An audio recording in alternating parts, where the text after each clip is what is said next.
ni communiste, ni socialiste, mais je suis de gauche et profondément de gauche. Et je crois qu'il y a une multitude de facteurs. Le contexte y est sans doute pour beaucoup. Cette crise Covid, et c'est écrit à nouveau dans le Sud-Ouest ce matin, qui n'a fait qu'accentuer et renforcer des inégalités qui étaient latentes. Cette défiance de plus en plus généralisée à l'égard de ce qu'est la politique au sens le plus plein du terme. Cette certitude que notre territoire mérite de continuer à gauche, parce que ces valeurs de gauche ne sont pas les mêmes que les valeurs de droite. Tout le monde se prétend aujourd'hui de défenseur de l'intérêt général, mais l'intérêt général de gauche et de droite, ce n'est pas le même. De ce point de vue-là, je fais un peu référence à mon cheminement personnel aussi. Hein. J'avais choisi moi plutôt l'engagement politique et puis associatif. La fonction publique, peut-être que moins de monde ici sait que j'ai travaillé pendant une quinzaine d'années au ministère de la Santé.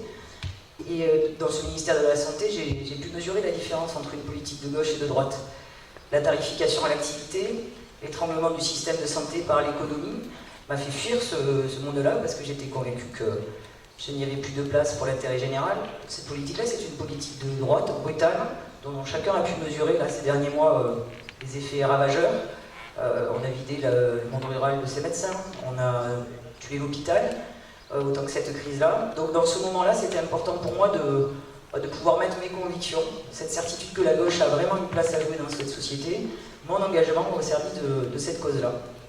Avec peut-être un peu comme toi, Salima, l'immodestie de penser que des gens comme nous peuvent avoir valeur d'exemple à l'égard de ceux qui nous entourent et qui peut-être sont un peu défiants, et l'actualité médiatique de la semaine sur le terrain politique n'est vraiment pas tellement à l'honneur de l'exercice politique. Je parle celle de nos adversaires. Et j'espère qu'à travers notre engagement, ceux qui ont compris qu'avec une vision, avec des gens qui disent ce qu'ils vont faire, qui font ce qu'ils disent, ce qui est le cas de la majorité départementale, de la majorité régionale de la ROC, redonner espoir et redonner une vision dans ce moment-là, pouvoir participer à ça, c'était important pour moi. Tu es une femme profondément enracinée dans la Chalosse, mais tu es aussi à Mont-Marsan et tu circules beaucoup Tu sais, dans le département. On m'a foutu dehors de la Chalosse. Même à l'étranger.